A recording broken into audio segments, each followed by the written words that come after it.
Fala pessoal, módulo 33 de Física. Vamos continuar falando sobre o assunto de indução eletromagnética.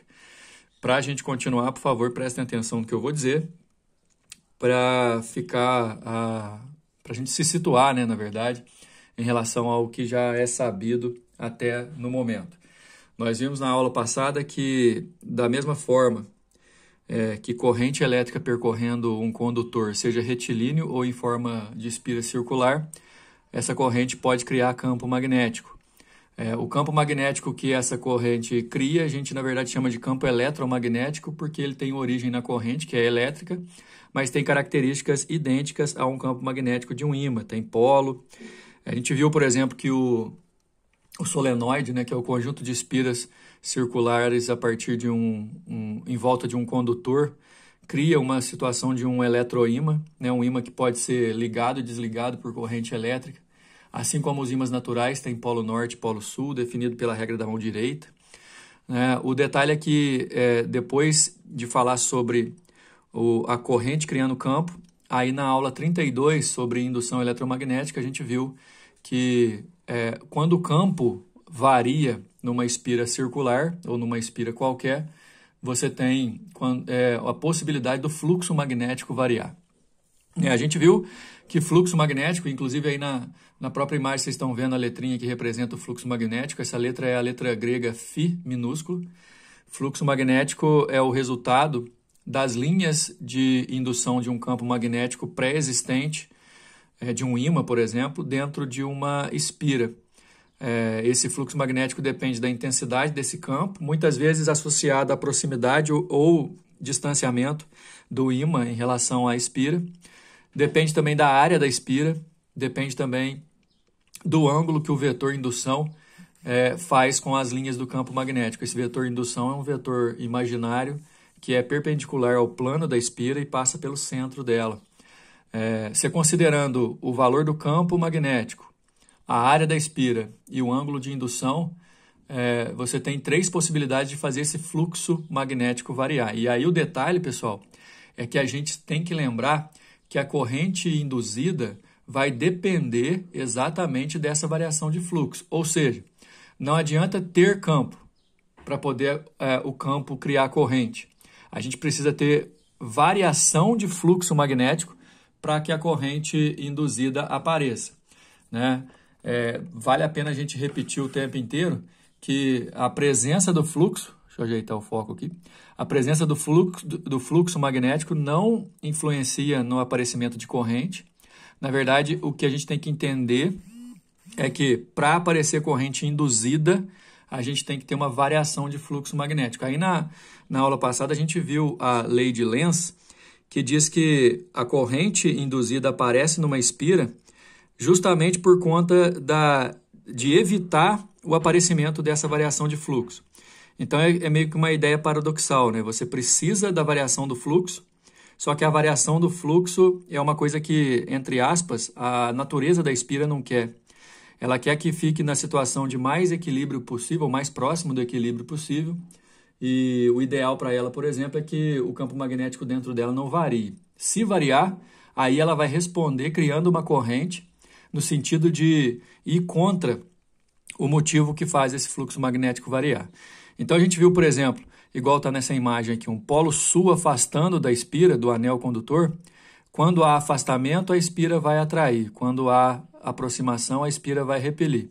E aí você vai ter que imaginar qual polo que vai aparecer na face voltada para o ímã, na espira, para você poder justificar que se aparecer sul, aí a corrente gira no sentido horário, se aparecer norte, a corrente gira no sentido anti-horário. Ok? Agora, nessa aula de hoje, a gente vai associar, inevitavelmente a gente tem que fazer isso, associar a corrente elétrica induzida a uma força eletromotriz induzida. Como se fosse o surgimento da corrente por um gerador eletromagnético. A gente fala assim. Aliás, vale a pena comentar que tem uma parte do carro, por exemplo, que é o alternador, que funciona exatamente baseado na variação do fluxo magnético dentro de uma bobina, que na verdade é um conjunto de espiras. E quando o carro está em funcionamento, por exemplo, a bateria não é consumida para fazer acender faróis, ligar som e todas as luzes ou a parte elétrica do carro, funciona sustentada por esse alternador, que na verdade funciona também baseado na lei da variação do fluxo magnético. Você varia fluxo, tem corrente, a corrente é sempre alternada, no caso de haver constante aproximação e afastamento, né, seguidos, e aí você consegue corrente elétrica, exatamente, não tem nenhuma diferença dessa corrente para a corrente gerada por um gerador elétrico. Aí, o que a gente tem para a aula de hoje? Que a corrente induzida vai ser uma versão, uma proporção, melhor dizendo, inversa do tempo de variação do fluxo, ou seja, quanto menos tempo esse fluxo gasta para variar, mais intensa vai ser a corrente. Quer dizer, você afastar e aproximar esse ímã aqui, ó, vai fazer aparecer corrente. Só que se você afastar e aproximar mais rapidamente, diminuindo o tempo, você aumenta a corrente, porque justamente a gente vai ver que a força eletromotriz induzida é proporcional à variação do fluxo e inversamente proporcional à variação do tempo. Então, a gente está na lei de Faraday, que fala sobre a variação do fluxo que causa corrente. Então, de acordo com essa lei, para ter corrente induzida, você tem que ter variação de fluxo. Daí, se você fizer uma análise sobre a variação desse fluxo em relação ao tempo, você cria o conceito de força eletromotriz induzida. A força eletromotriz instantânea, inclusive, é a derivada da função fluxo em relação ao tempo. Como se fosse a derivada lá da velocidade instantânea, por exemplo. Dificilmente aqui no ensino médio a gente vai usar isso. A gente usa mais a força eletromotriz média, que nada mais é do que pegar quantos Tesla metro quadrado por segundo que serão analisados em relação à variação de fluxo e tempo. Esse sinal aqui tem a ver com quando o fluxo diminui, a força eletromotriz é positiva, quando o fluxo aumenta, a força eletromotriz é negativa, justamente para justificar a inversão de sentido que a corrente vai ter. Nesse caso aqui de indução eletromagnética, normalmente a gente vai trabalhar com correntes alternadas, certo? Esse sinal, na verdade, é para obedecer à lei de Lenz, que diz que toda variação de fluxo acarreta na própria espira uma ação, né, uma reação, melhor dizendo, que vá contra essa variação. E lembrando que muitas vezes existe a conversão de energia mecânica, energia mecânica do movimento do ímã em energia elétrica, e se tem energia elétrica sendo formada, vamos dizer assim, a gente tem a eletromotriz, e a eletromotriz para essa aula, além de lembrar da lei de Faraday, que fala que o fluxo magnético gera corrente quando esse fluxo varia, a lei de Lenz, que fala que a ação da espira vai ser contrária à variação do fluxo, e a gente tem que saber também que, analisando a variação do fluxo em relação ao tempo, você tem a força eletromotriz induzida. Aí a gente vai fazer os exercícios agora, relembrando os conceitos da aula passada e podendo aplicar os conceitos desse módulo 33. Olha só o exercício número 1. Nas duas figuras a seguir estão esquematizados dois experimentos com um ímã e uma espira metálica, em forma de anel. A espira está fixa numa mesa horizontal e o anel está movimentando para cima. Aliás, o anel será movimentado para cima. Aqui ele está para baixo, aqui ele vai para cima. Aí é o seguinte, vamos lembrar da lei de Lenz, não sei se vai perguntar, é quase óbvio que vai perguntar, mas... Seguinte, se o ímã está aproximando da espira, a espira vai querer afastá-lo. Se o ímã está afastando da espira, a espira vai querer atraí-lo. Lembra que é sempre ao contrário, a espira é sempre do contra. Para afastar, tem que aparecer polo igual. Então, se eu estou aproximando o sul, aqui vai aparecer um sul. Se eu estou afastando, tem que aparecer polo oposto para poder atrair. Aqui está afastando o sul, então aqui na espira vai aparecer um norte. No experimento 1, o anel está fixo e o ímã está sendo movimentado. No experimento 2, o anel está fixo e o ímã está sendo afastado, certo? Então, aproximação, afastamento. Aí a gente tem 3 afirmativas, aliás, 4. A afirmativa número 1 diz que no experimento 1, a corrente induzida no anel tem sentido horário e este é um polo sul magnético. No nosso caso, pessoal, vamos pensar assim, ó, experimento 1, está aqui, ó. Aproxima o sul, ele não quer que aproxime, então ele vai repelir. Para repelir, tem que aparecer um outro sul aqui. sul é corrente sentido horário.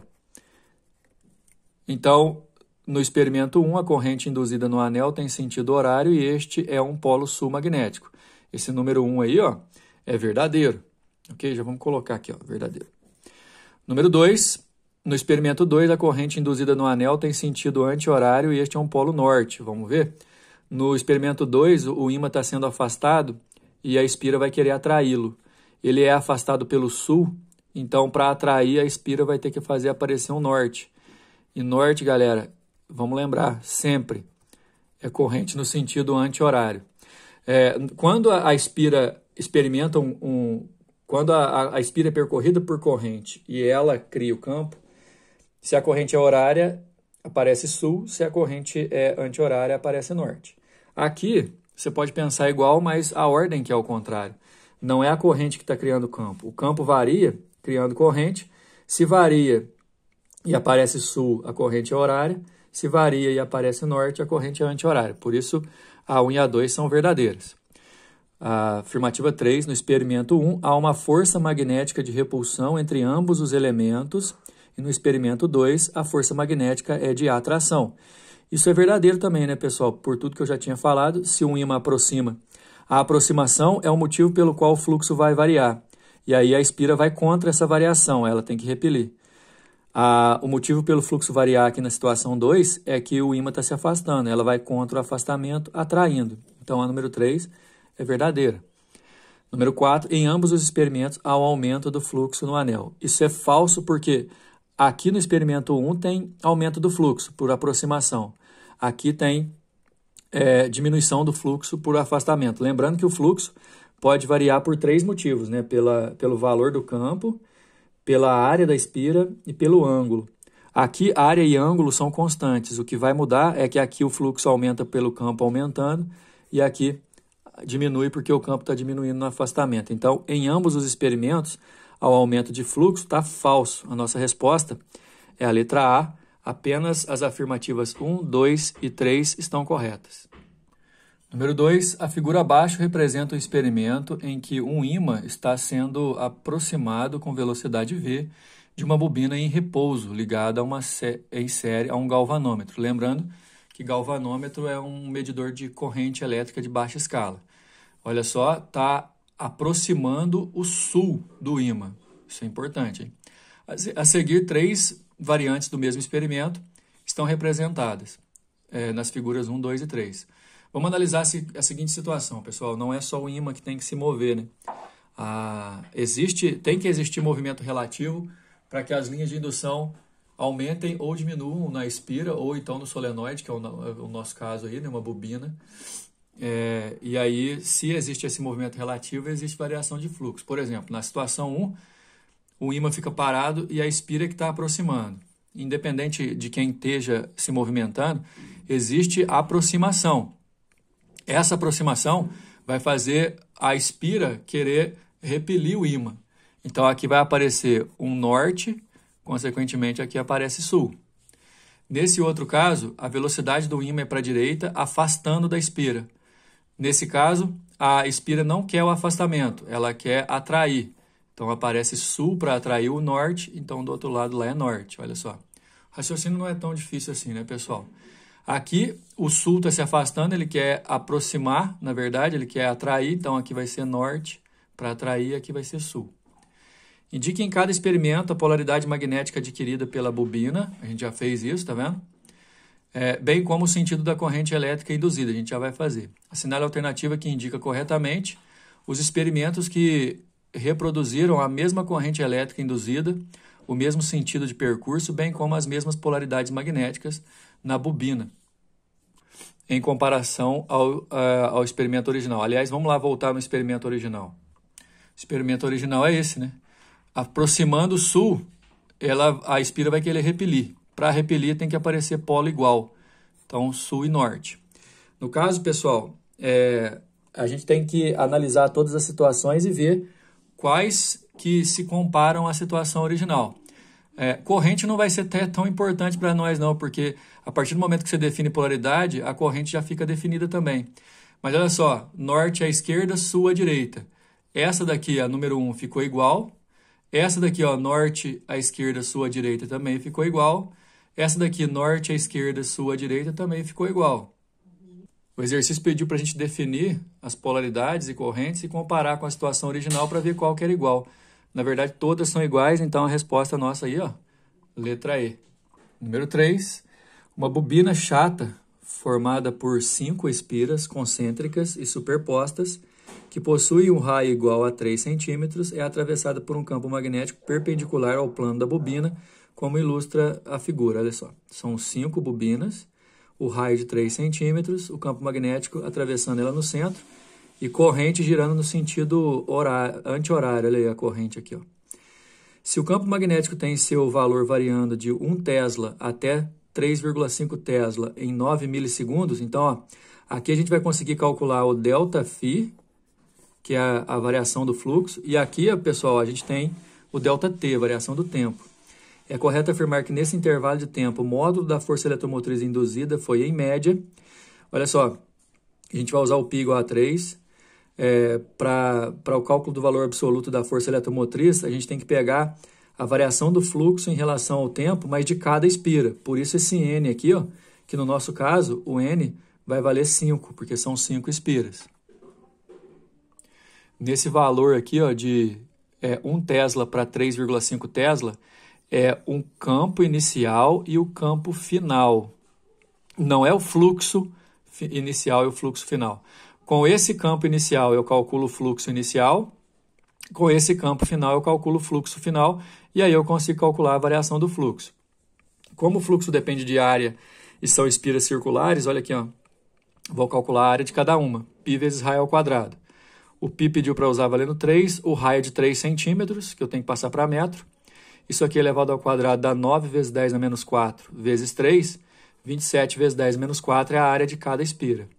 O fluxo, nesse caso, vai ser campo vezes a área só. Tem um cosseno aqui, só que o cosseno é de 0, pessoal, justamente porque o campo e o vetor são paralelos, já que o campo está perpendicular ao plano das espiras. Então, eu tenho aqui, ó, campo inicial. Eu vou usar, aliás, fluxo inicial, campo inicial, área inicial, e a área, 27 vezes 10 a menos 4. Ah, esqueci de comentar, o Weber é a unidade oficial de fluxo magnético. O campo final é 3,5 e o campo final vai gerar o fluxo final, 3,5 vezes 27 vezes 10 a menos 4. Certo? Aí eu vou subtrair. Campo final menos campo inicial vai dar 2,5 vezes 27 vezes 10 a menos 4.